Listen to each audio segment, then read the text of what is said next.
ایک واقعہ سناتا ہوں. آپ کی مجلس لگی ہوئی تھی، ایک بدو یعنی دیہات اونٹ پہ جا رہا تھا.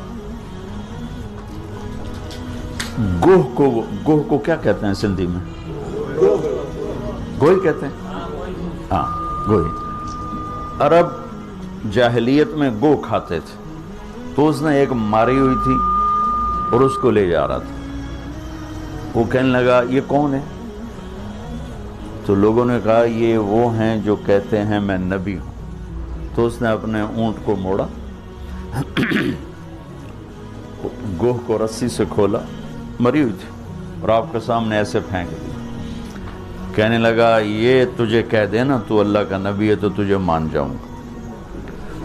اور بڑا ایسے نا اکڑ کے کھڑا ہو گیا کہ مر جائے تو انسان نہیں بولتا تو جانور کہاں سے بولے گا؟ جانور تو زندہ نہیں بولتا ہے تو مردہ کہاں سے بولے؟ تو ایسے کھڑا. اور وہ ایسے سر زمین پہ مردہ پڑی ہوئی ہے. تو آپ نے ایک نظر اس کو دیکھا، سبحان اللہ. آپ نے کہا یا رب اے گو. تو اس کی آنکھیں ایسے کھل گئی اور اس نے یوں اپنی گردن اٹھا کر کہا، اتنے زور سے بولی کہ پوری مجلس میں آواز پھیل رہی. اس نے کہا لبیک و سعدیک یا زین من وافا یوم القیام. اس نے کہا میں حاضر، لبیک میں حاضر، سعدیک میں حاضر، میرا بخت جاگ اٹھا، آج مجھے دو جہان کے سردار نے بلایا ہے. آپ کو ٹائٹل کیا دیا وہ بتانا چاہتا. یا رسول اللہ نہیں کہا اس نے. سبحان اللہ. قرآن بھی بتاتا ہے اور میرے نبی بھی بتاتے ہیں قیامت کا دن بڑا خوفناک ہے. تو اب وہ کیا کہہ رہی؟ میں حاضر، میری سعادت، اے وہ ہستی جس کی برکت سے قیامت کا خوفناک دن بھی خوبصورت ہو جائے. وہ بڑا اوکھا دینے پر آپ کی تو فعل وہ دن بھی خوبصورت ہو جائے، آپ اس کو خوبصورت بنا دیں گے.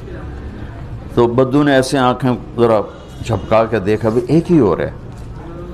آپ نے اسے فرمایا من تعبد، کس کی بندگی کرتی ہو؟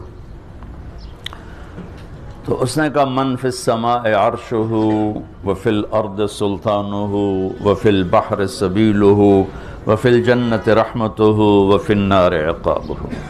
اس نے کہا یا رسول اللہ، جس کا عرش آسمانوں پر ہے، جس کی حکومت زمینوں پر ہے، جس کے راستے پانیوں میں ہیں، جس کی رحمت جنت میں ہے، جس کا عذاب دوزخ میں ہے، وہ میرا رب ہے، میں اس کی بندگی کرتی ہوں.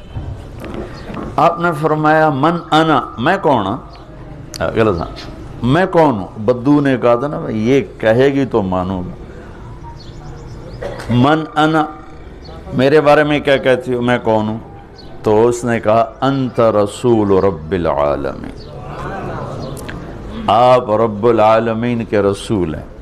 اور قربان جاؤں، اس کو بھی پتا تھا کہ صرف رسول ماننے سے ایمان پورا نہیں ہوتا، وخاتم النبیین، اور آپ آخری نبی ہیں، آپ کے بعد کوئی نبی نہیں ہے.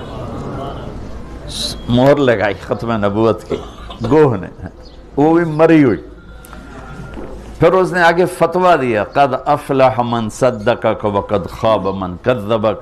یا رسول اللہ، جو آپ کی غلامی میں آئے گا بس وہی کامیاب ہے، باقی سارے ناکام ہو جائیں گے. اور پھر وہی مردہ گو. تو آپ نے فرمایا اب کیا کہتے؟